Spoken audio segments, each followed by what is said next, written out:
Okay, welcome. I'm glad to see everybody here this evening. I know 5:30 is kind of an interesting time at the end of the day, trying to get out of your day job and onto your family life. My name's Krista Jones, and I am the practice lead in our IT communications and entertainment practice. I also have the role of being a co-chair in our healthcare IT practice. Here at MaRS. We have quite a number of companies and quite a bit of focus on the healthcare space. And the healthcare space at MaRS kind of covers two areas, and that's where we split it between our ICE practice and our life sciences practice, where you look at the uses of healthcare that impact diagnostics or that are in the path of care. That usually is centered out of our life sciences practice. And if you look at the changes and implications of the changes in healthcare that are more productivity or consumer oriented, a lot of the social networking applications actually come out of the ICE practice in terms of what we're looking at. I'm really excited about the panel tonight. We kind of did a precursor to this run at Canada 3.0 a couple of months ago out in Stratford, and it ended up getting into such a rich discussion with the audience that we wanted to hold it again with a broader audience and then film it and get this conversation going. So the title of the panel is Social Networks in Healthcare. This is a really broad topic. And one that this is positioned as global leadership, one that we don't have the answer for. We just are watching the signs and know that the implications of social networking is going to be quite dramatic on the healthcare system over the next 5 years. And we're going to start into that conversation. We're very honored to have such a distinguished panel tonight. The three speakers all come at it from a very different perspective in the healthcare industry. Starting at the end, we have Patrick Blanchard, who's a co-founder and president of Sensory Technologies. Sensory Technologies is a provider of disruptive mobile and web-based clinical systems. His interests include project management, offshore resourcing strategies, ADR, and the evolution of healthcare to meet the coming wave of aging citizens. Patrick also serves as a reserve infantry officer in the Army. Next to him is Dr. Joseph Cafazio, who's the lead at the Center for Global eHealth Innovation at UHN. This center is a state-of-the-art research facility devoted to the evaluation and design of healthcare technology, hosting 70 researchers and staff. He is an assistant professor at U of T, where he teaches and conducts research in the areas of human factors, clinical engineering, and health informatics. And our last speaker is Don Dennison, who is the Director of eHealth and Regional Health Business for AGFA Healthcare.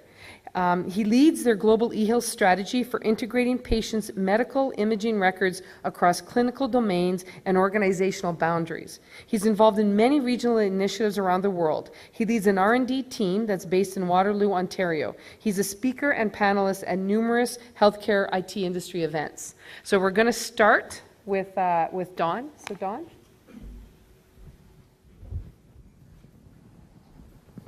Thank you. Hi, everybody.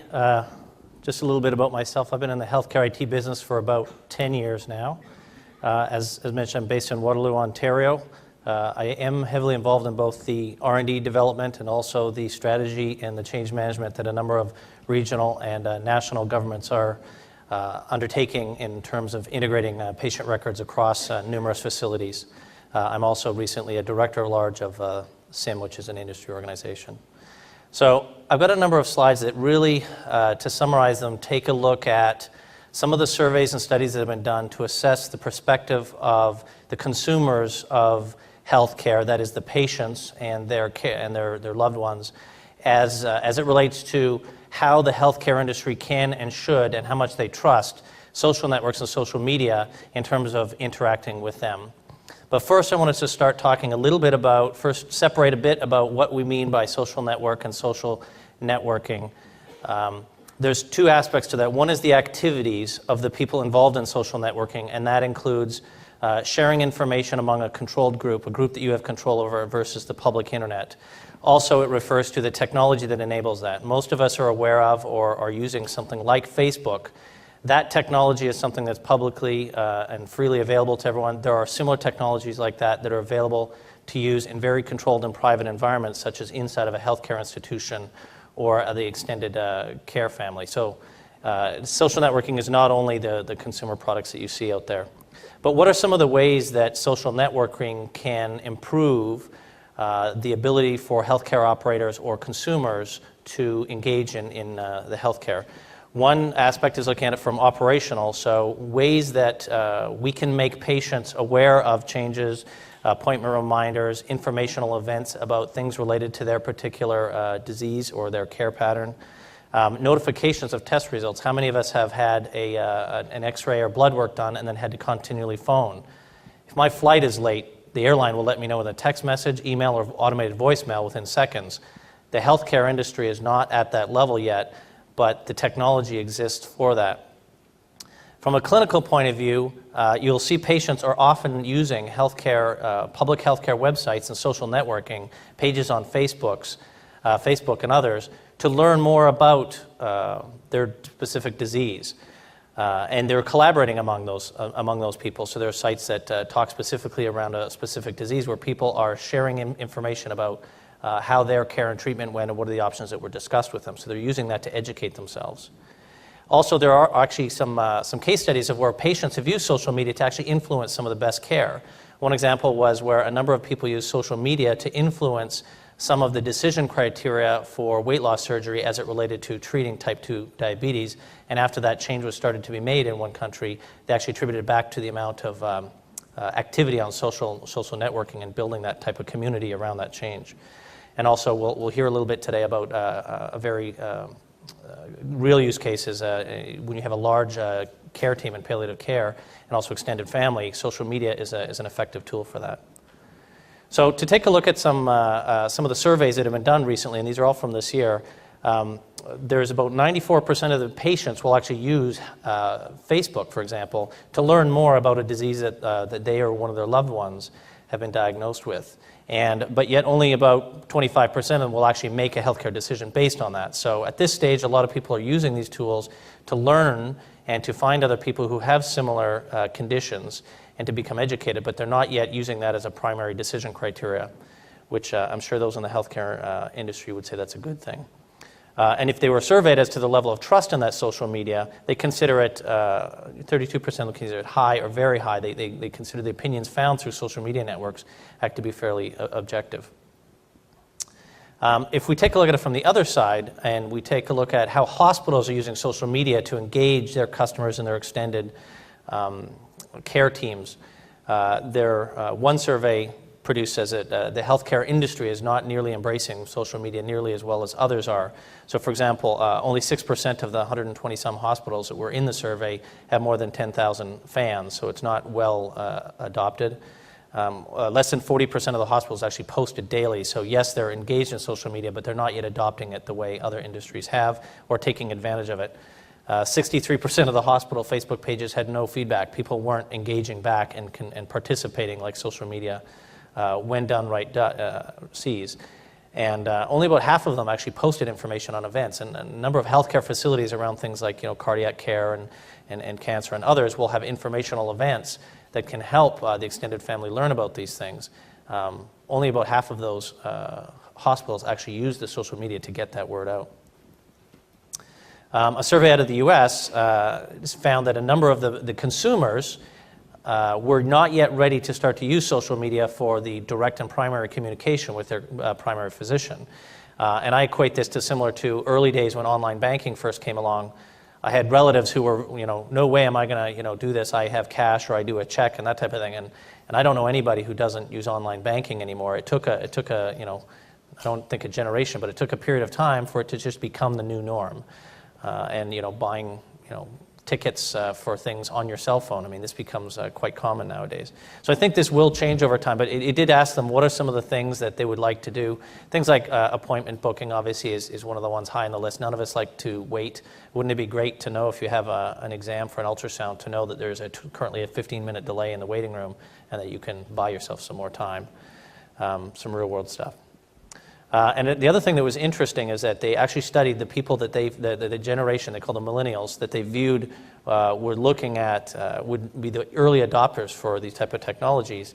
Only 21% of them actually said they would use social media and these online type tools to interact related to their current personal care. So you can see there's a bit of a hike there. But yet, oddly enough, contrary to that, another survey found that they do want their doctors to be involved in using online things. So things like scheduling appointments, being able to, instead of having to phone and book an appointment, to be able to go online and see open slots and book them. Being able to complete forms online. So a lot of the stuff you have to sit there and fill all this stuff out. You know, while I'm watching a movie on my iPad, I type in all my stuff, have it securely uploaded to my system. And also they looked at, if your doctor was to offer these type of online tools, what is the likelihood of you to actually switch doctors and choose a doctor? In other words, if the doctor was using that to market, for patients, would that be effective? And they looked at the, Generation Y and the baby boomers. People who are more likely to have grown up in the technology era of today are more likely to make that change. So that's the end of my slides. And we'll have questions at the end, and I'm going to turn it over to Joe. Thank you. Good time. I know. All right, thanks for having me. So I want to start with sort of a case of how we use technology today, supposedly advanced technology. So this was actually on the front page of the New York Times a couple of years ago as sort of indicating what the state of the art in health IT was going to be in the home. And you see this guy, Joseph Haydick, who's a heart failure patient, 86 years old. And he's using a device called a Honeywell HomeMed remote patient monitoring device. And I think the intent of this device is to make Joseph better, right? I think that's the intent of all medical technology.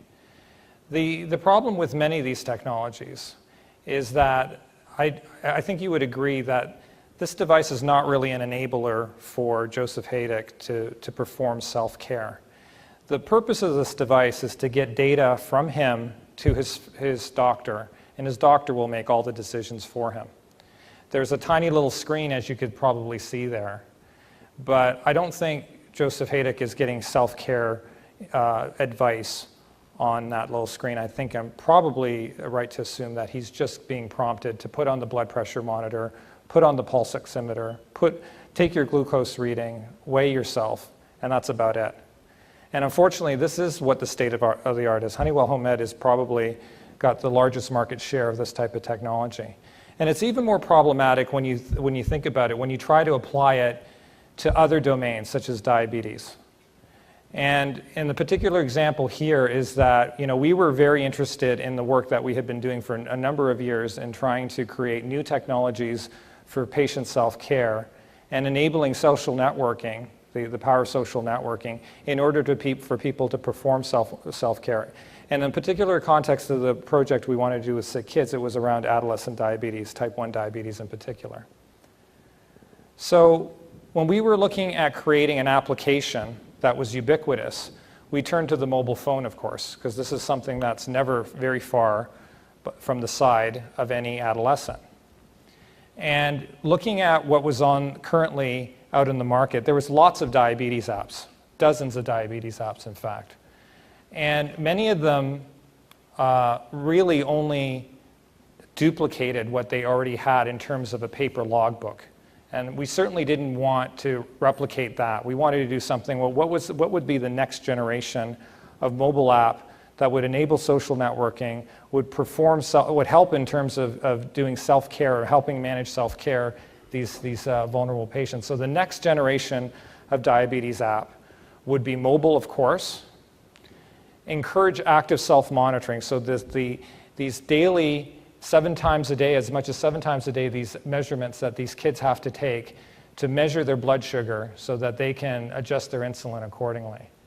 And this is something they obviously don't want to do, especially at school. And these kids are very difficult to manage as they're making this transition from a period where their parents are doing everything for them to this period in their life where they're starting to learn these life skills. So self-monitoring is a big one, which they don't want to do, and we were hoping that BANT, our application, our mobile phone application, would encourage that. It would also have the ability to provide teachable moments to these kids. Because right now, as it stands, they only see their endocrinologist once every 3 months. And there's so many missed opportunities in between those visits for them to learn about what's happening to them, how their body is reacting to carbohydrates, how their body is reacting to insulin, how their body is reacting to exercise in terms of the carbohydrate metabolism. And the application should be able to prompt them and have them start thinking about their reaction to all these variables. We were hoping that it would also allow a form of communication between the parents and the providers that was less confrontational than it is now, which typically at this age, anyone have an adolescent at home? It's very volatile. Less the fact that these kids have a chronic condition which is life-threatening at times. And again, we also wanted the ability to create a social community within the application, because many of these children actually have never met someone else with diabetes.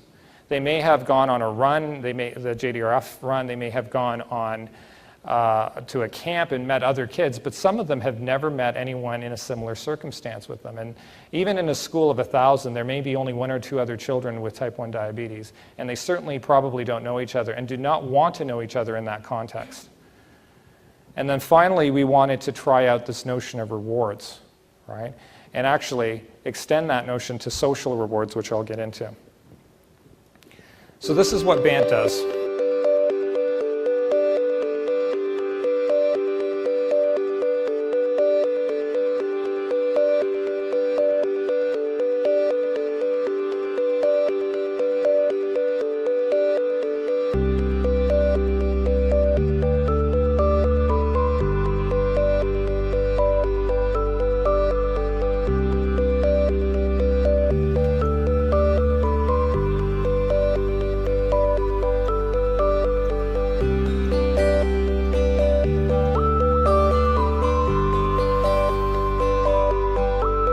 So the one thing about BANT is that it in fact is a medical device itself, because it communicates with a medical device. It is fast in that these kids want to be in and out of the application very quickly in order to take that measurements, right? That was a major criteria. If there was no communication with the glucometer, they didn't want it, right? So we spent a year working on BANT in terms of getting that medical device integration, is to have an ability of seeing these readings very quickly, to look at a historical, to be able to share it with others, and also this notion of rewards. Now, the social networking aspect of it is built on a private microblogging platform, right? So within the pilot that we have with sick kids is that there is this microblogging feature which they can communicate with one another through it. And this is nothing new in terms of Twitter, which is sort of the premier microblogging platform, is that diabetic patients are very active already on Twitter. And you can see that they identify themselves with the blue circle, the universal symbol for diabetes, in their avatar. They identify themselves as such. And they are a social community within the Twitter, the Twitter platform, and they identify themselves with the hashtags diabetes and BG-Now, which stands for blood glucose now. And they tweet their blood sugars and they talk about their experiences and generally share. So this was nothing new, but we wanted to create this small community within the BANT application itself.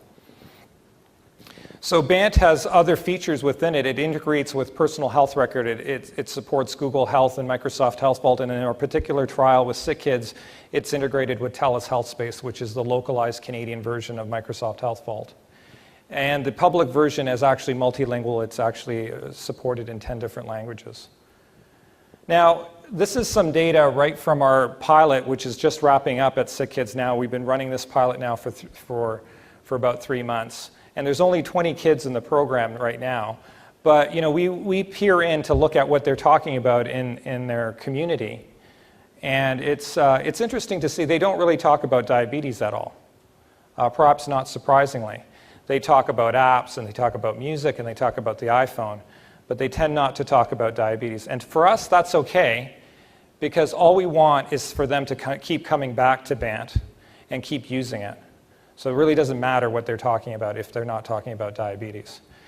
And then there's the rewards aspect, because what's built into the system is that for every reading they take and for every consecutive reading they take, they win experience points. And as they accumulate experience points, they win rewards. And the rewards are in the form of iTunes redemption codes, and they can redeem them for games and music and so on. And we believe that this to be a mechanism to make the application more sticky and increase the frequency of blood sugar measurements that they actually take. And so we've given out hundreds now, almost perhaps thousands of prizes in the forms of music and games, and actually surprisingly high amount of music. I thought these kids had moved on from music, but there's lots of music that they still like to download legally, believe it or not, which is encouraging. So games are also popular and very diverse in this particular group of 12 to 16-year-olds. So the use of iTunes redemption codes seems to be working, and we'll hopefully have some data finalized on this in the next month or so and publicize these results. But we actually don't necessarily think that iTunes is the only way of going. With the adult population, in the type 2 adult population, we're thinking of using Air Miles instead of iTunes, right? Even though iTunes would probably still work, but we're going to try Air Miles with the adult population. But in the end, we don't actually think that you need a tangible, real reward in order to have this mechanism, this stickiness, this adherence. That it's actually possible to have virtual rewards in the form of social games, such as those that are in Farmville and all the Zynga games, right? Because an artichoke or a pink cow is just as valuable to people as iTunes redemption codes. In fact, perhaps even more valuable. People actually pay for artichokes on Farmville, right? They actually pay for that house or that pony or whatever. I'm not sure what. But the truth of the matter is that virtual games and social games also add the element of competitiveness between them. And that's something we also started observing, is that the kids were trying to brag about the number of points they were accumulating in BANT through the social community. So we know that there's a competitive thing here at play as well. And we're not trying to have them compete on improved hemoglobin A1C or the actual reading itself, but the actual taking of the readings. And that is BANT. Thanks very much.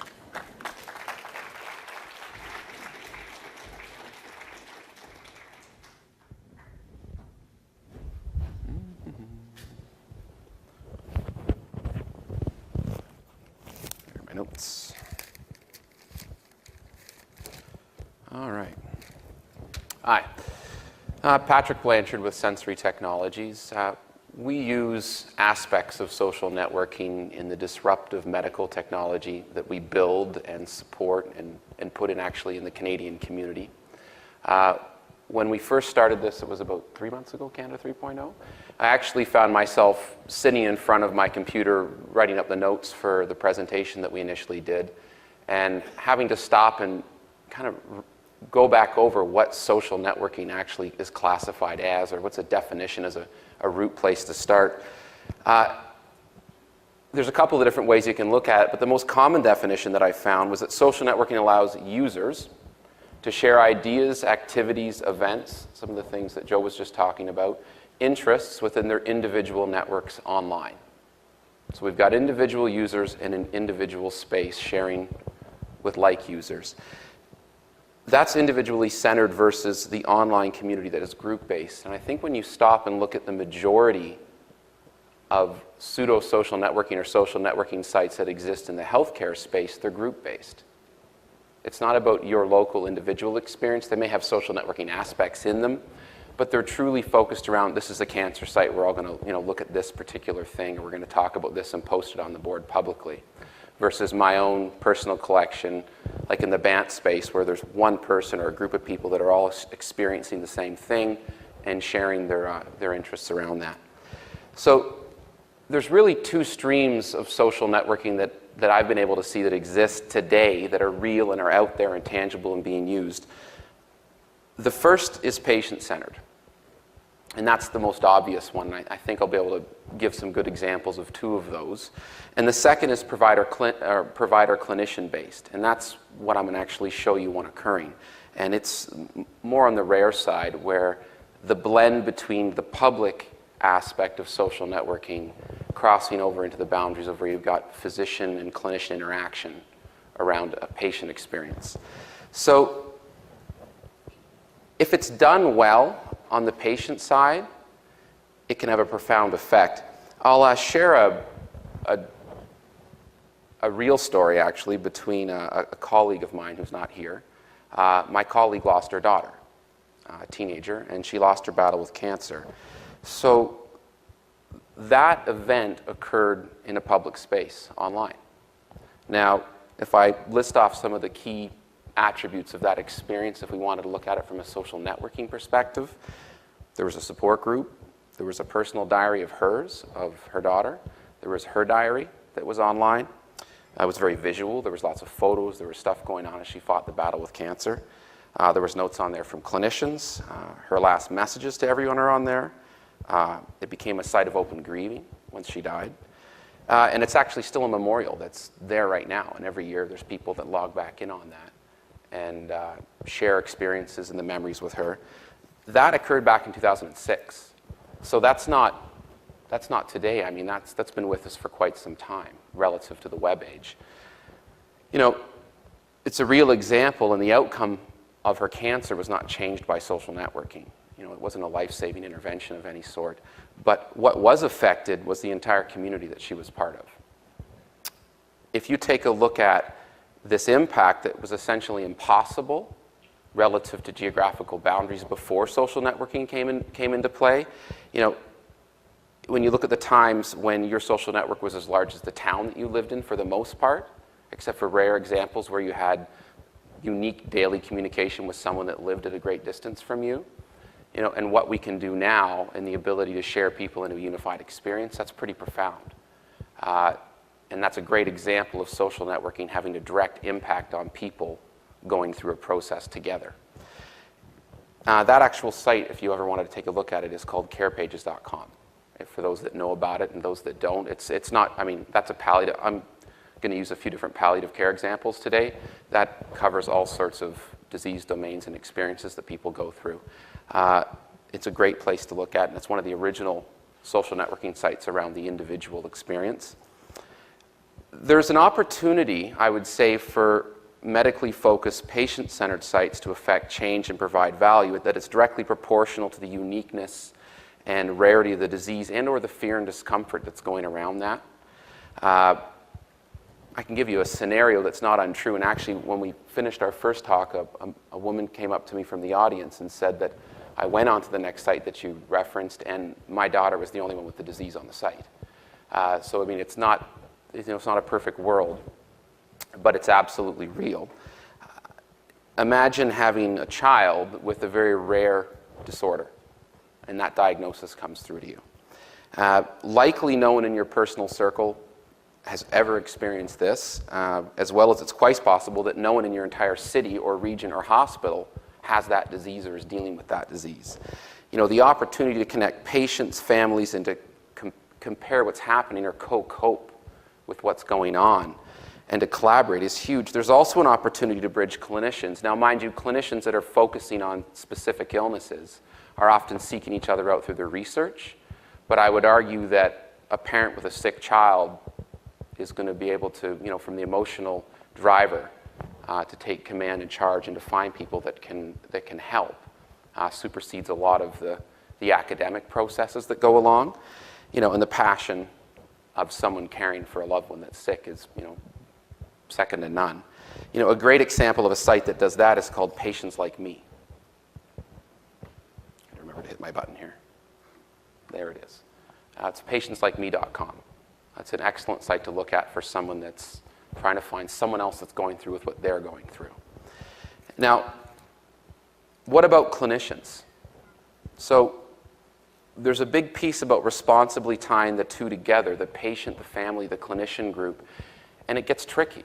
I mean, when you take a look at clinicians, especially clinicians that are dealing with life-saving, high-risk intervention, high emotional patient issues, usually they don't have a lot of time. In other words, their time is being compressed to spend on as many people as they can. And they've got a very set process to be able to effectively interact with the patient population and caregivers, if we're talking about pediatrics, and their families, and to support that. And social networking can be a wild card. If you threw that into the loop and there was an expectation that your doctor or your caregivers were going to be interacting with you the way you would expect your friends to respond to a Twitter feed or something that was posted on Facebook. So where does that blend and where does that fit together? I would say there's some low-hanging fruit on that, and I'll take you through an example of one of those pieces starting as something that we're involved with. The opportunity to bridge that patient-centered platform with the social-like clinical management tool, it's in line with the Canadian governmental mandates to utilize family and friends to assist in a formal way versus informal, in a formal way with the care of the elderly or the palliative patient in the last weeks of life, right? And that's back to more of a darker topic. But palliative care, if you look at it from the concept of what the impact is on our greater system, with the wave of the aging population, the number of people that will be dying every year, regardless of intervention, just on a numbers game, and the inability of the healthcare system to be able to take that influx of patients in through a traditional expected way, as well as patient preference to not want to die in an emergency ward, in an ambulatory station, in a hospital, but stay at home. So how can we work on that? How can we make that happen? And if you take a look at the palliative care population, there's some key attributes, and it's kind of reflects back on the ones that Sam went through. Distant family members, right? One or more primary caregivers, you hope.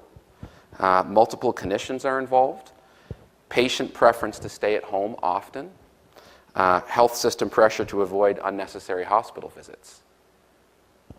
Usually people end up in the hospital for two reasons in palliative care: family breakdown, the inability to maintain somebody, or symptom management. They're in pain, usually. And there's both worlds there. There's a patient-family experience that sets itself aside from many aspects of care, and there's also a clinician coordination that involves, multiple participants between different groups who don't often work together. You can have a palliative specialty team, you can have an oncology team that's still involved from a symptom control, you've got a home care office coming in and providing home care, you've got respite care being provided, hopefully, you could have a whole collective group, not to mention family and neighbors involved. So where are the aspects there that we can coordinate and make that work? So I'm going to show you a video actually of one of the projects we're involved with. That is, and you're going to see actually this video, I believe, is shot no sound. And this is a family that was open to having this filmed and knows that it's shared. The patient that you're going to see in the video has since died. And it was an expected death in the home, which is a win. That's a positive thing. The outcome of her disease wasn't going to change. And what was able to happen was for her to stay at home. Now, as you go through the video, there's little pieces in here. We've taken out all the technology stuff and how we're doing it. But focus on the impact, both on the clinicians that are involved, on the family, and you'll hear little aspects of social networking that's built into it that I'll talk about in a minute here. The program's called eShift, if you wanted to take a look at that within a LIN perspective.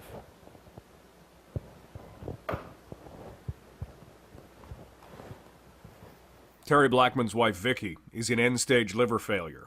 And as her primary caregiver, he knows how difficult it can be to support a loved one who wishes to live out their final days at home. I guess I've been a caregiver now for about 6 months, but about 6 weeks ago, I was starting to get very tired. I would be up 3-4 times in the middle of the night getting her something to drink or helping her go to the washroom or whatever. And I just was getting worn down. And so finally, one Sunday, I just couldn't cope with it anymore. So I actually called 911, got an ambulance, and took her to the hospital. And they admitted her. I think she was there 8 days. And they put down the cause was husband not coping, and which was the truth. I know that people struggle the most at night. When everyone goes to bed, the doctors aren't available, the nurses are sleeping, although they're on call and the clients know they can call them, but nobody likes to wake someone if they don't have to.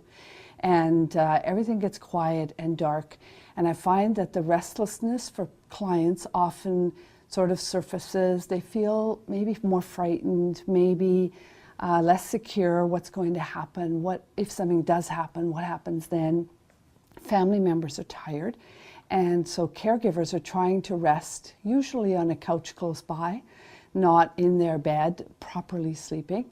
And so both end up being awake a lot of the time. There was times when when I would get very tired, and then I would get almost angry, resentful at requests for something to drink or requests to go to the bathroom, and everything was getting on my nerves. Well, I don't have that problem right now, thanks to this eShift. eShift is a new program funded by the Southwest Local Health Integration Network and coordinated through the Southwest Community Care Access Center. It means that specially trained or enhanced personal support workers, also known as EPSWs, are able to support people like Vicky in their homes overnight. The EPSWs are connected via an iPhone application to a registered nurse throughout their entire shift. It's like having a nurse available 8 hours a day. But in fact, you've got a trained support worker there helping out. So I think that the technology really enables that constant conversation and communication back and forth. In fact, the delegating nurse can ask the EPSW, can you just give your phone to the client and let me just explain something to her directly or him directly? So there's communication by electronic, by sending data back and forth, but there's also communication through sort of a chat, which is almost like a MSN chat or whatever, or which is very free and easy, and they can even chat about other things. If it's quiet, they can say, wow, is it ever snowing? And so there's a being together, not being alone. And then, of course, there's the phone. So you can always talk on the phone. I think it's the most exciting program that I've ever led in 40 years of nursing. So that's pretty exciting. I think the girls we have are tremendous. Every one of them are nice. I haven't had a single problem, and I sleep better than I have in a long time. Just either 6 to 8 hours. Sometimes I go to sleep when I get here, and sometimes they got to wake me up and tell me they're leaving. That's how well I've slept. So. They'll do anything. At nighttime, it's just wonderful. Even I get up some nights and I can't sleep and I can't. Yeah, a few times she's got up at night and they've got her a bowl of cereal. I don't know anything about it. They tell me when I get up in the morning. And it's just made a huge difference, huge difference. I get a full night's sleep.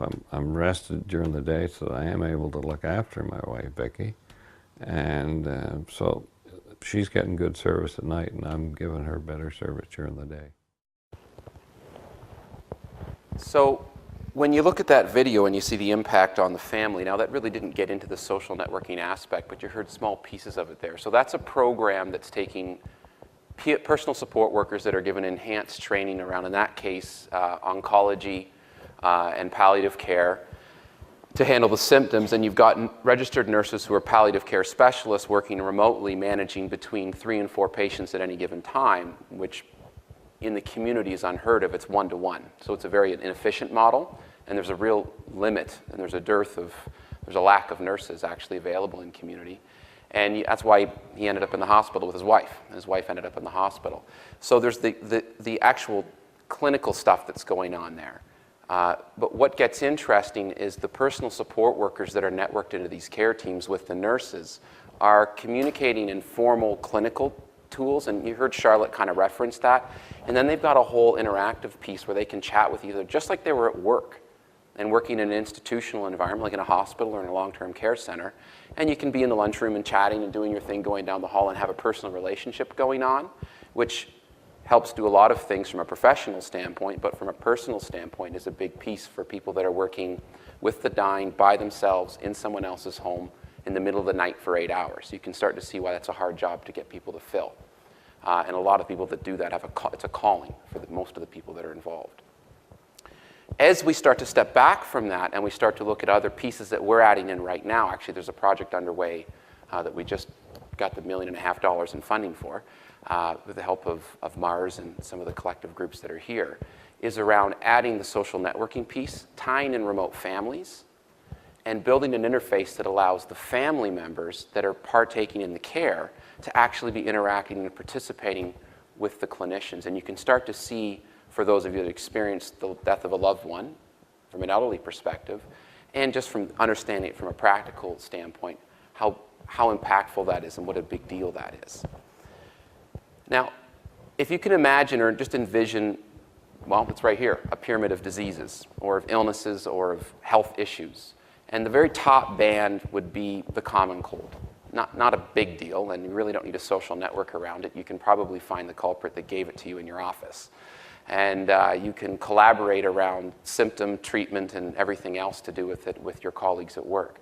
But if you go down to the bottom of the inverted pyramid and you look at either the most dangerous diseases, the scariest ones, life-threatening, altering, high impactful diseases from you as a personal experience, I would argue that that is the place where social networking has got the highest potential to have real meaningful impact in both patients' lives as well as the families and the loved ones that surround them.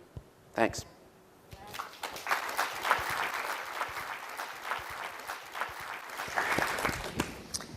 So we're going to start the Q&A portion of the panel here now. We have mics around that right here in the front, that if you have a question, you can feel free to come up, and when I see you at the mic, we'll go from a question perspective.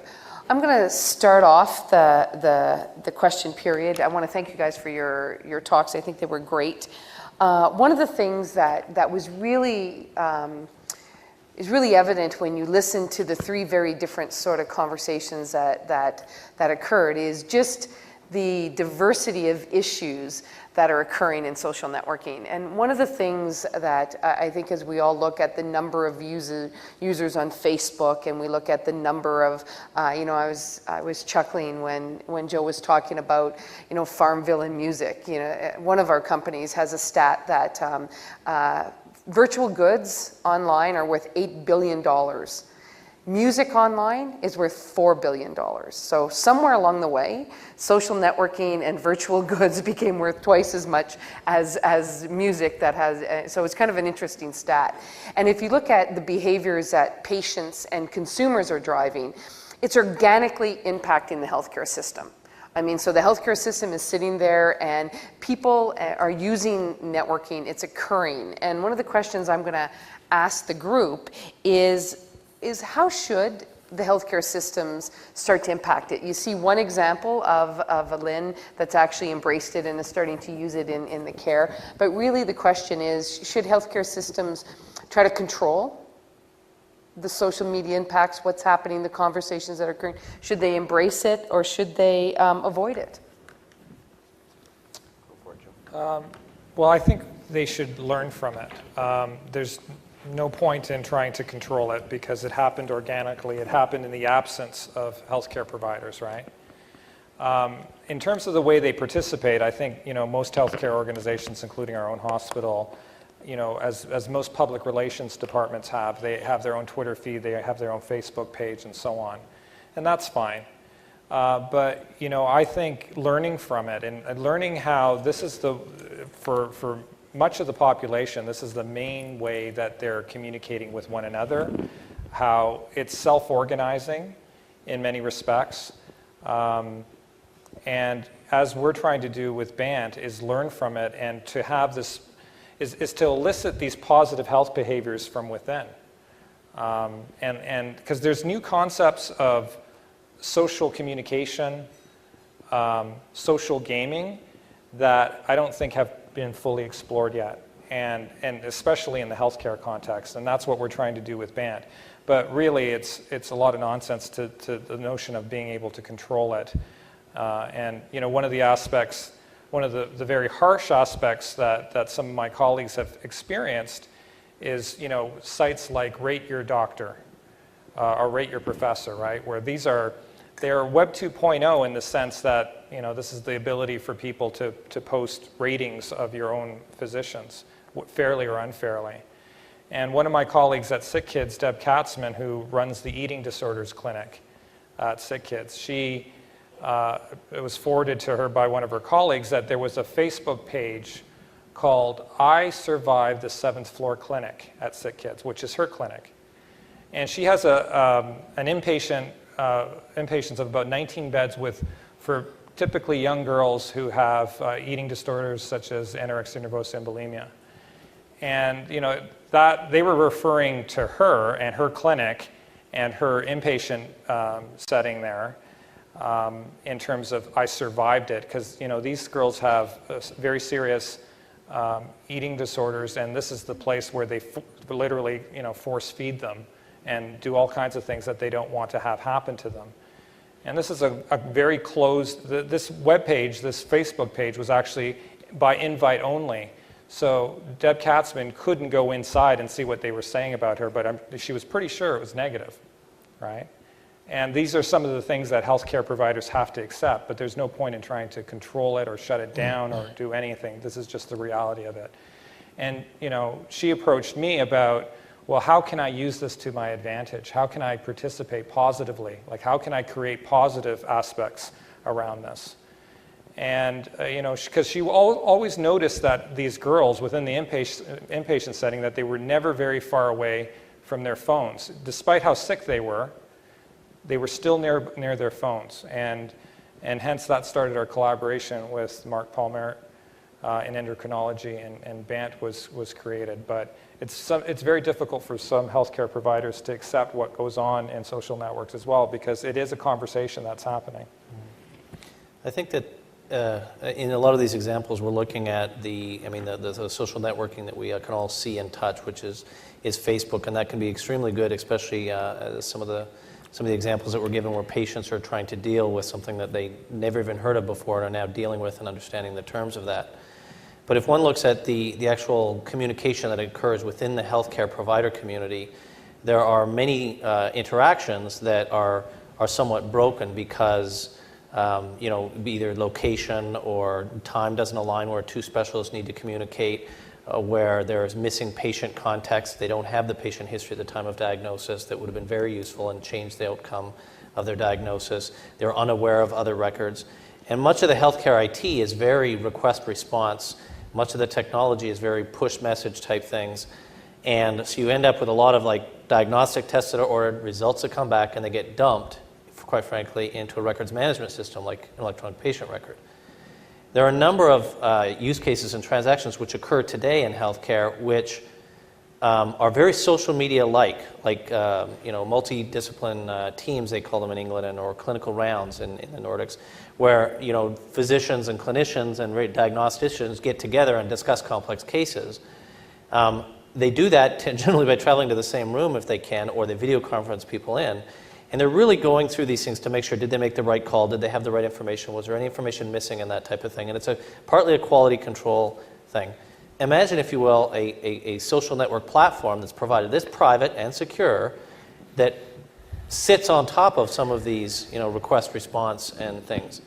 The definition that was given about how it's a private it's a network controlled by the user, and it's gridded events, messaging, and access to information. Well, there are a number of things in healthcare that can be improved by that, where they're just let down by models that are much like record management. And some of these networks are ad hoc for a period of time. You have a person who is going through a period of care, and they're actually cured of it. Well, the team that needs to be bound together and participate in that is much like on Facebook, when a bunch of us are getting together for an event. It's critical, the information that's occurring at the time. The event concludes, and now it's a bit of a history and an archive, but it's no longer urgent, so the group can kind of either disband or not participate as heavily. There's an enormous amount of things that I believe can bridge across a lot of the existing healthcare IT infrastructures, that the breakthrough in terms of change that has been incubated and innovated in that consumer level, let's just steal it and use it, but do it within private networks. Much like, we have electronic records today. People used to say, well, we can't put things on computers, it's insecure. Well, where are we today?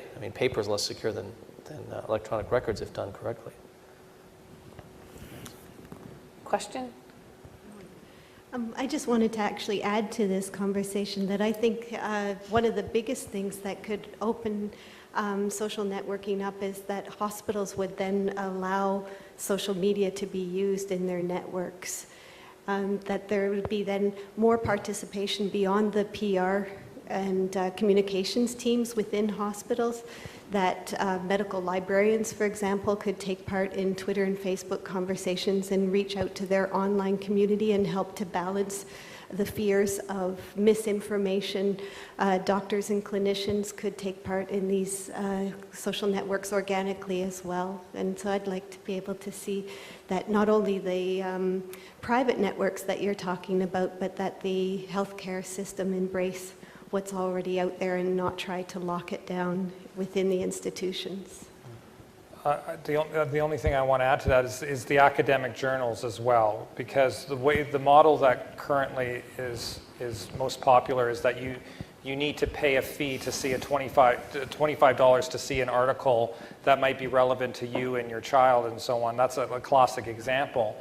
And the industry is slowly moving towards a Web 2.0 model where they flipped it on its head, and that it's incumbent on the author to pay, and that the data and the articles are free, which is the open access model, which I think needs to be encouraged. It's not exactly social networking, but it is Web 2.0 and the whole notion of open access, which, like, to me, that is of critical importance for lay people to be able to access academic research in healthcare. I think that goes hand in hand with that fear of misinformation and snake oil. It's paternalistic to think that, that the lay people can't have access to journals. Right.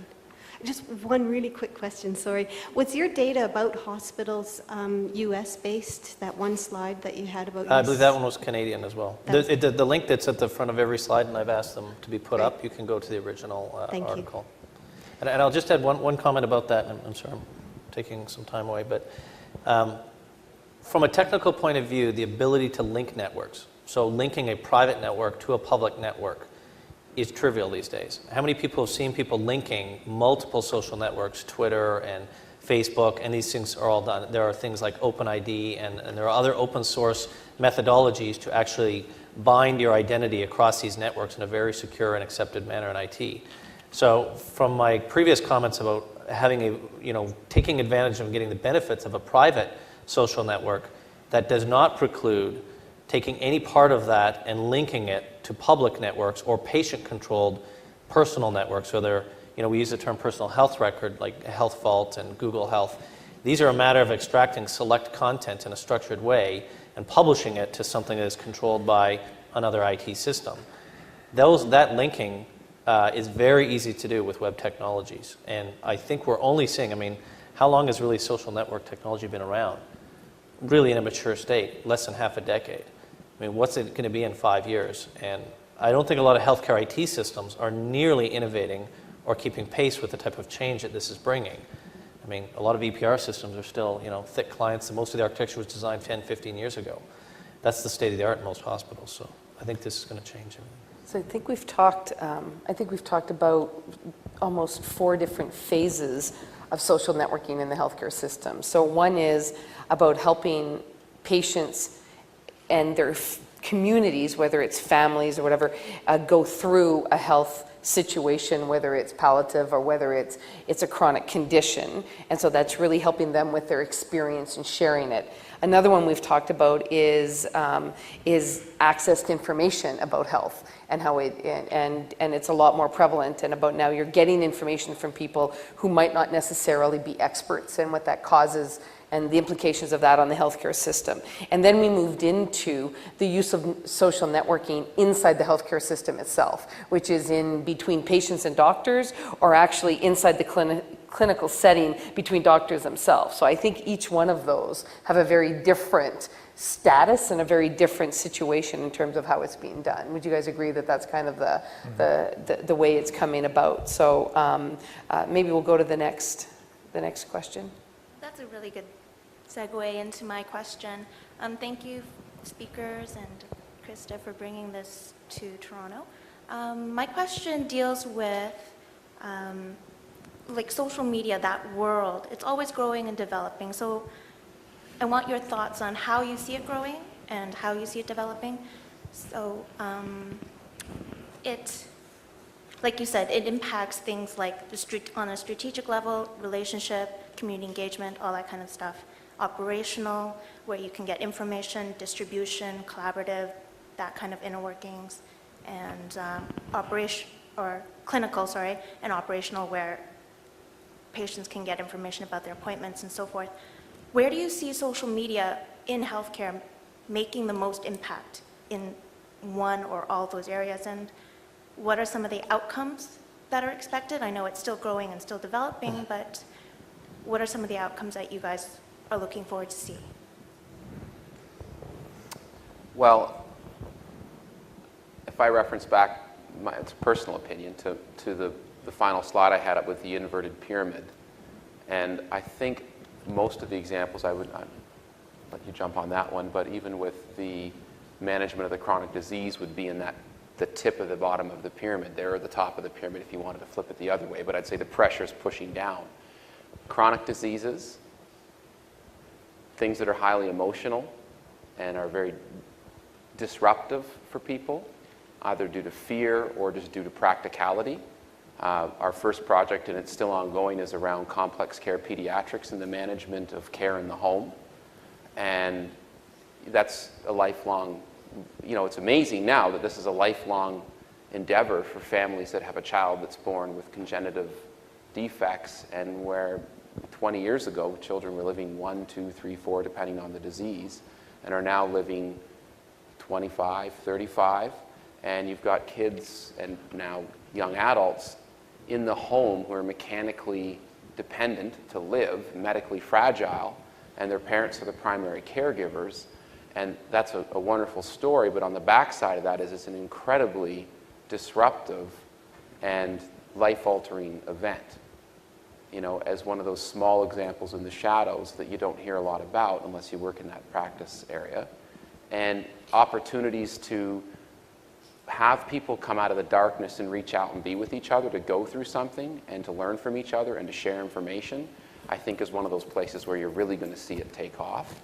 And the type of things that that Joe's team's working on around having someone manage their own condition and take responsibility for what's happening, and in a way that leverages what's already been proven in the, I don't want to say the other world of social media, the more developed world where social media has been ongoing for, I'm sure there's some scientists out there that can tell us how many years, how officially when it started, and use those.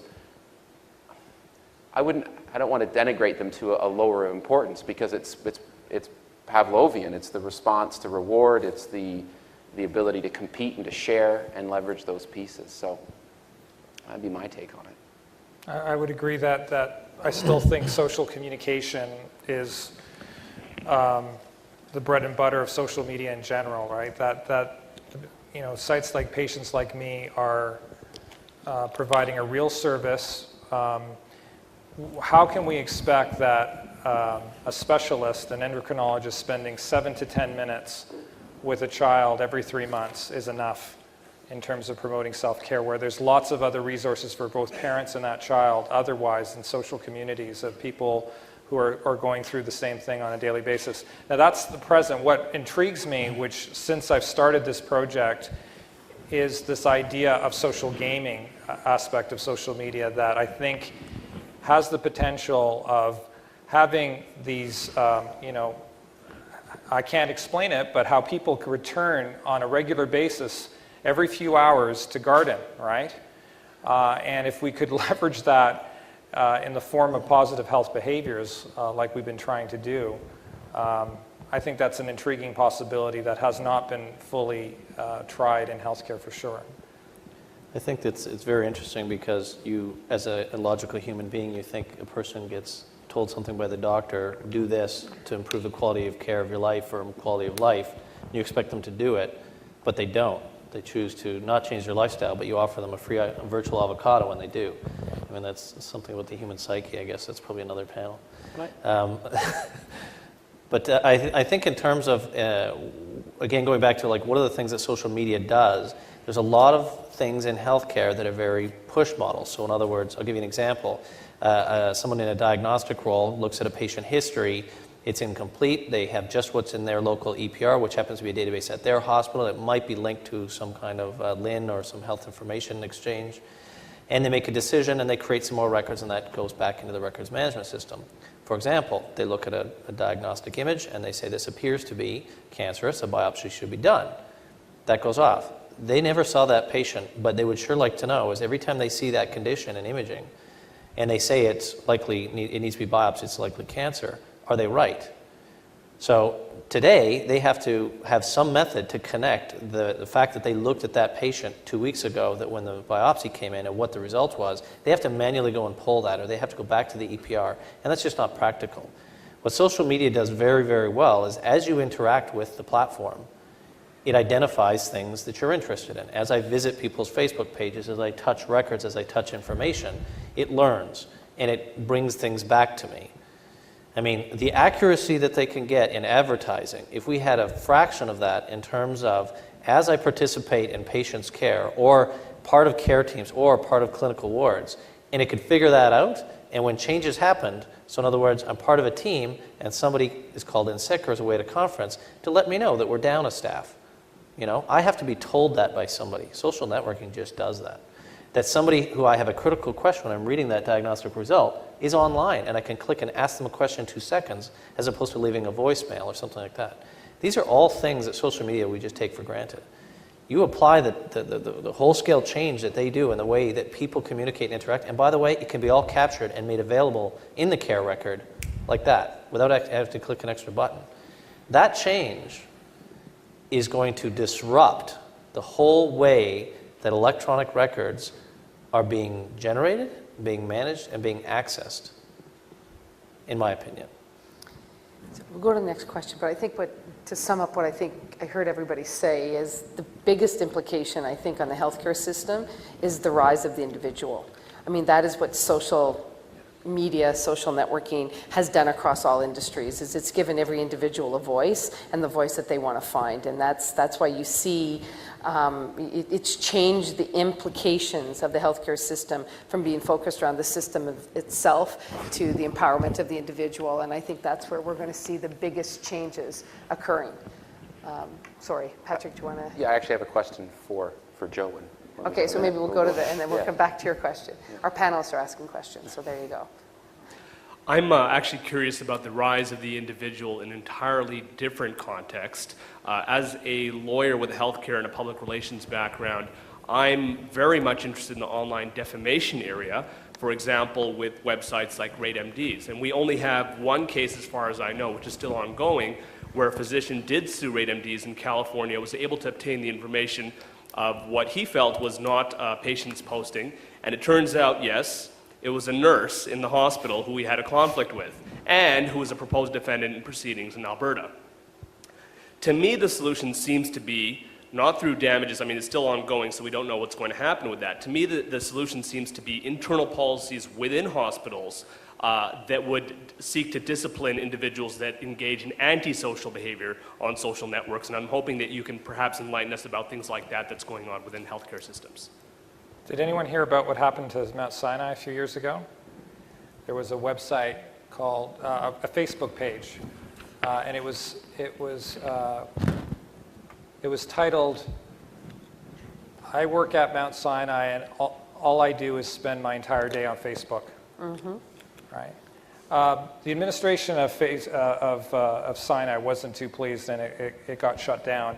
And what's shocking is that, you know, on Facebook, everybody uses their real names, of course, right? There's no pseudonym. So, like, a list of 60 MSH staff was listed for everyone to be individually disciplined. I don't know what in fact happened. What in fact did happen is Facebook was shut down internally within the hospital. So yeah, there is that kind of bad behavior, and unfortunately, I think that got around University Avenue, and I think there was even a period of time that most of the hospitals had shut down things like Facebook or any social networks through, and started creating blacklists of preventing hospital staff from accessing it. Unfortunately, for people who do research in this area, that's kind of limiting, and I'm actually happy to be on the research side of the network, so that is somewhat uninhibited. But you're absolutely right. You know, these hospitals have 11,000 employees, and they are a cross-section of society themselves. And that's going to be reflective of society. How can you control that? Yes, there are social networking policies that have been put into place within healthcare organizations, but policy is just as good as the enforcement and being able to track down individuals who actually do that, because, you know, you can be anonymous if you want to. It's very easy to be anonymous on social networks. A lot of our politicians haven't figured that out yet, though. Yeah, strangely. Sorry. I couldn't resist. I was wondering if the panel could comment on, it's a generational change that's underway right now. And clearly, how do we manage through a transition we're going through? As us old guys retire, the new people come in who are very comfortable with this technology, who are plugged in, literally going to bed, texting each other, the teenagers, and as they 10 years from now take over, how are we going to manage through that so we're not suing each other and destroying ourselves? Any suggestions on that? Actually, that's a big part of what we're working on at Sensory Tech right now, as we showed you the piece on the palliative care experience, which is traditionally and ideally an aging population issue for the most part. And that's one of the big places that we're having to stop and redesign and look at how we actually interact with the user. And I use the user word again, basically the person that's interacting with the system or the data, or however you want to describe it, the user of the network, to come up with a set of experiences. And there's companies out there that have done a very good job at creating useful experiences online for senior citizens in long-term care centers that have had no previous experience to a computer, where we would take natural assumptions between move this and I can click on. There's all sorts of assumptions that we make when we interact with a computer as regular computer users. And, you know, those things just don't exist for someone that's not a computer user. We're actually finding that in the medical community, in the community care world, where the average nurse is not computer-based. They're working out of their car on paper. They're faxing stuff to their office. They may or may not actually have email. And it's probably the one area in the healthcare segment that's the least affected by technology until now. And we're going through this whole learning process where we're taking 60-year-old nurses that don't have computer exposure and having to bring them very quickly into a place in a space where they can get meaningful interaction from that. So I would say those lessons fall right back onto that, and that, onto your question, that goes back to having an experience that's intuitive and easy and is designed around the person that's the one using it. You can't expect a 73-year-old cancer patient who's in stage 5 and fighting the last, or succumbing to the cancer for the last 5-6 weeks of their life to figure out how to blog or get onto Facebook. But it's certainly an extension, and there's opportunities for the people that are involved in the care of the individual, family, clinicians, et cetera, to either be that gateway or to be able to provide them with a modified process that lets them actually make use of that. Joe, you run the human factors section, which I think is taken into, we've talked before about the integration even for the doctors, because even, I think the issue exists whether you're technically savvy or not. Yeah. And I mean, the bigger issue is the prevalence of devices and the prevalence and the interfaces. So thanks for that. The notion that octogenarians can't use this technology, I think, is unfair, because our human factors team within the center has gone to great lengths at designing applications, mobile phone applications, that are designed for someone who has impaired vision, who is in 80 plus years of age and still can perform something like a remote patient monitoring intervention with minimal assistance, if any. And And that was done on a Pearl 2 BlackBerry, right, with a very small screen, right? But despite that, if the software is designed well enough, I think it is possible. So, and we've been doing that for years on the BlackBerry. BANT just happens to be on the iPhone. But we've shown that if properly designed, it can be well suited for them. But I do want to pick up on the point that Patrick we've been constantly talking about patients themselves, but I try to remind myself that it is also about those family caregivers, and especially in the context of children and pediatrics, is that it's mostly that adult, that parent, that family caregiver that is in a sense acting as a proxy for the patient in all these interventions, be it remote patient monitoring or social media and so on, that are using it. And we kind of forget about them and always assume that it's the patient. And in fact, for the most serious of chronic conditions, it's the family care provider. And we perhaps should be accommodating them even more so than some of the most seriously ill patients, because the expectation, in fact, is that they are not the ones who are interacting. I'll just quickly comment that you can participate in social media activities without knowing it. There are things like monitoring systems. Imagine, if you will, a smart medicine cabinet that knew when you were supposed to take your pills, and if you didn't take them, not only did it notify and make a record in your health record at your primary care provider that is now notified of that, but 3 or 4 family members in the immediate area who have signed up in that private network are now notified and can drive over and help the grandmother make sure she takes the right pills.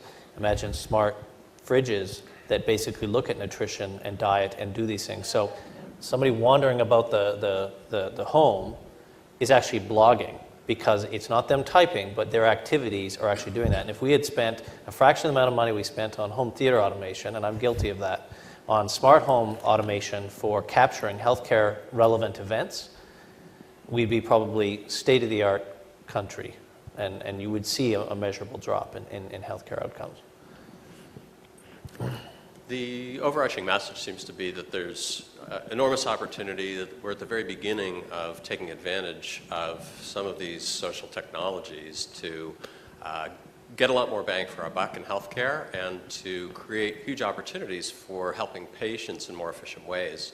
I guess my question for the panel is, what are the biggest barriers? So what's standing in the way of implementation of some of this potential? Great question. What's standing in the way of implementation? Well, I'm a new provider, a new technology provider in the healthcare industry, so it's a new place for me to come into and try to plug into, so to speak. They're big boats, that turn slow for lots of good reasons, as well as there's the typical inertia, right? You've got huge institutions that have incredible amounts of money and energy set into building systems that work and deliver the fundamental need that they've been set to do. And I would say that it's a big change. Even when you look at what we're doing, which is we call disruptive technology, the nurses, it's been a phenomenal change to go through for them, to go from I'm touching the patient to now I'm away from the patient and someone else is touching them for me. And I'm interacting virtually, I'm not standing together, or in some cases, I'm not used to talking to people during my shift, leave me alone, that's what I do. All the way to the other side of the continuum, and that goes around the whole piece of disparate systems when we're talking about technology having to connect together, and there's a liability, and there's a natural, healthy caution to jamming in the newest flavor of something into a system that Joe's colleagues depend on to save people's lives and to start messing with things that work. And I don't think there's any question that everyone knows there's ways to make it better. But when I run into those kind of barriers, a lot of them, you've got to be really respectful of that. Those are all real, relevant barriers. So, in the end, first, do no harm. We're in healthcare, we're inherently a very conservative bunch. And we require new models of care, new interventions to have a very high standard of evidence.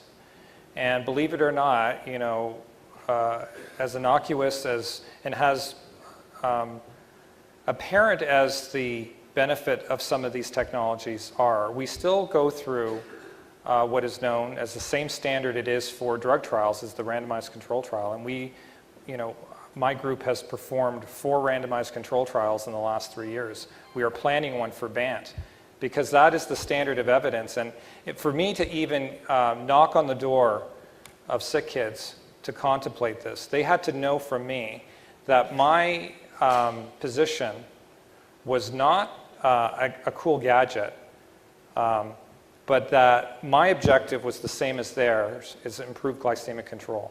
And there's the only way you can prove that is to have the level of rigor in the evaluation of the intervention. And the frustration I have is that a lot of these things take years a lot of the evaluation takes years to do on RCT, and it actually costs more money to do the RCT than it is to develop the technology.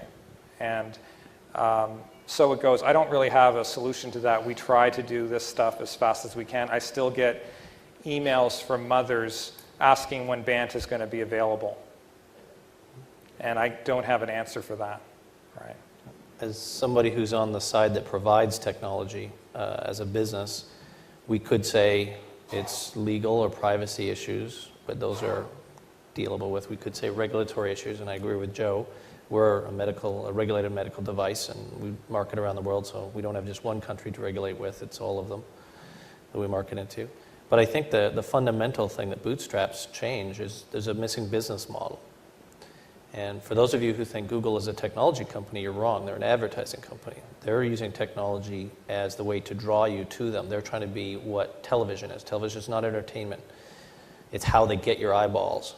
So there's a business model there. And the challenge we have with a lot of these disruptive technologies, especially things like the promise of social media, is in large areas where technology is really well funded, places like the United States, there is a private care model where sharing of patient records is considered competitive.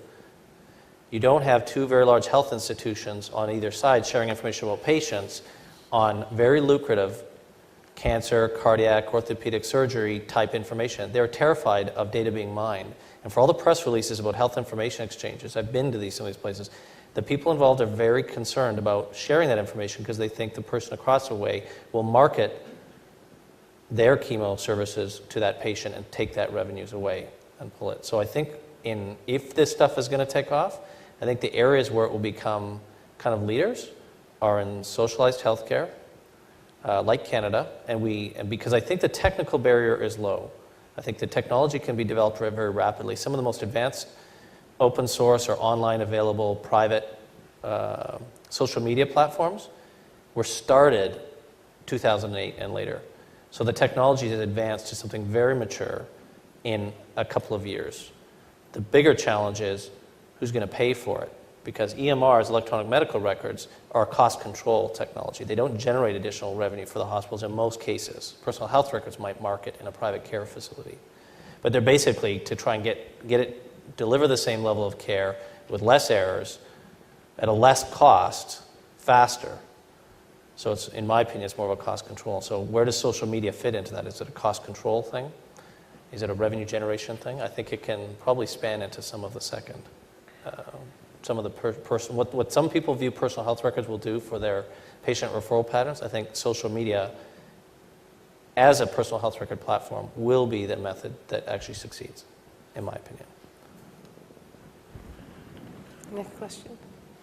So you have all talked about user experience, absolutely agree. Whether you're EA mobile, whether you're making a healthcare app, you have to have a great UI. So I wanted to sort of ask you now to go forward thinking. Internet TVs, picked up a source flyer a month ago, $1,500, it's not even Christmas yet. You know, this is going to be the year of the Internet TV. What do each of you have in mind? And you know, you see YouTube on there, Facebook, get your Internet TV for that. What do you guys have in mind for Internet TV and healthcare in the home? Because it's a 56-inch screen, not a little tiny, you know, iPhone screen. Yeah, except if you watch people's behavior, they're sitting on the television staring at their phone while their television, its 56-inch television, is still on. And you know, we noticed this in Asia years ago, but the most popular way of accessing the internet went mobile about 3 or 4 years ago in Asian countries, in Japan in particular, and that trend is starting to happen now in Europe and North America, is that the main way you access information and communicate is via your mobile phone. I don't think that's that trend is going to change. I don't think a 56 or 63-inch television is going to make that different. And I see, you know, Twitter apps on my television, Facebook integration on my television, and that's all interesting, but I don't think it's as compelling as the mobile app is as much. And I'm sort of guilty of this. I have kind of a television in every room at my house. But I still think those mobile apps, in particular for the teens and for the young adults, that's their main form of communication. And I don't think that's changing anytime soon. I think this is a big difference by geography as well. I mean, the big screen TV is a North American phenomenon, as opposed to most of the rest of the world in terms of the number of TVs that we all have per household. And there's lots of proof points out there about to support, you know, the majority of the world is not as focused on the TV as we are. I think from my point of view, I get inside of, my peers. People ask, okay, well, what does mobile mean, and what does, you know, the iPad mean, and what these are trends we need to change. And I kind of settle them down. I say it's a computer. The television you're talking about is a computer. It has bandwidth. iPad is a wireless computer without a keyboard. My point being is that if content is accessible securely with off-the-shelf free technologies, you can build user experiences that scale from the small screen. Yeah, I can review some basic blood work, and I can sign off on a radiology report if I'm a healthcare provider on there. If I want to have unified communications that's showing vitals, the doctors, I'm in a remote facility, a remote location, and I want to have some vitals displayed and some patient history, and actually see the doctor's face and then see my face to see if I'm lying about what I ate that morning. It's a computer. Everything is just client processing power, bandwidth, and accessible content. And by making the control on the server side, on the services that are coming out, as we have with online banking, as opposed to making some big thick client that has to make those decisions and that has to be upgraded every time I want to do something different. These things can be composed very rapidly in technology, and I don't think as an industry we are moving fast enough on adopting those type of things. So I think that's just what I would call a point of presence. And that could be that same television you could drop in a rural ER and have it as a virtual doctor that's connecting down to UHN to specialties. Instead of buying some proprietary $50,000 thing from, you know, a vendor in industry, you'll be able to do it all with web services and a $1,500 TV, and next year it'll be $500. And it's just internet protocols. It's the same thing all the other industries are using, all the same technologies. So this will be the last question. I'm wondering if you are aware of any study that assesses the size of the market in social media and healthcare from like a dollar perspective, and what role do you see for Canadian entrepreneurs to play in social networks and healthcare, especially with our social medical system or healthcare system? I can tell you how many palliative patients there are in Canada at any given day that are considered actively dying.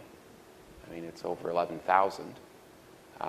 So, I mean, I look at it from a disease-specific piece because that's just how we build our technologies around a process. I almost would want to say you can take the population of Canada, and if we're looking at healthcare, you'd have to go to the national information database and look at the number of interactions between physicians and the healthcare system, and then say there's your number of patients, and then there's your number of customers that could probably benefit contextually from The social question media. I have is that a relevant designation? Because the way I see social networking is it's a fundamental component that is being built into almost every new development of healthcare IT kind of on a going forward basis. And I don't know if that would be an impossible number to get. I know a lot of people try to measure, you know, mobile health, and they try to take different swags at it from a different perspective. But if you look at the spend on IT, I mean, there's not a healthcare IT vendor out there whose platform hasn't got an element of social networking being built into the next rev. So I'd be very careful to sort of look at it as the social networking market in healthcare. And because I kind of view it as a means to an end, right? Like the end point is not social networking in healthcare. For me, it's disease management or patient self-care is the end point. And I'm hoping to use social networking, social gaming, social media in general as a means to an end to achieve that. So, you know, that market is defined. Like for chronic disease, it consumes 80% of all our health spending. It's enormous. Diabetes alone, 3 million people in Canada with diabetes, 300,000 with type 1. Like those are very real numbers, and you know, the business case around that is very sound. Now, how social networking will help in the management and self-care of patients, I think that's the better question, rather than what is the market for social networking in healthcare in Canada, because I think you can slice it so many different ways in that sense. I think this isn't quantitative, but if you look at it qualitatively, in order for a vendor or a startup wanting to get into this, one is you have to crack one particular barrier. You have to get two things. One is you have to get access to the content. And that content is, in many cases, in electronic patient record databases or other databases within the healthcare facilities. You measure the total amount of patient health data that's in a hospital versus the stuff that's patient managed and separated, it's completely disproportionate. So you have to crack the safe of the bank, as it were. So and sometimes those technologies, you can skim data off of feeds that are going by among these systems and try to build your own database. But if you can't get in there, that's a difficult. The other one is you have to get the users, and that's both the doctor community signing up and using the tool. They could be spending time talking to their patients or spending time in front of a computer. That change is difficult. So I think that there's some things there that are entrenched that are difficult to disrupt.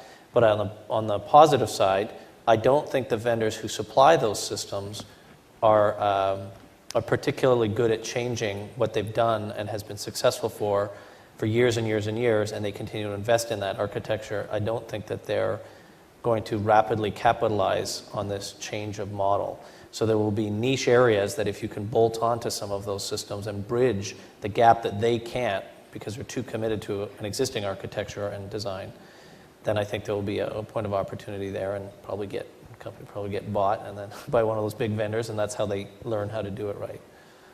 That's what we do in a business. Well, I think we've come to the end, so I'd like to thank the panel for their time this evening.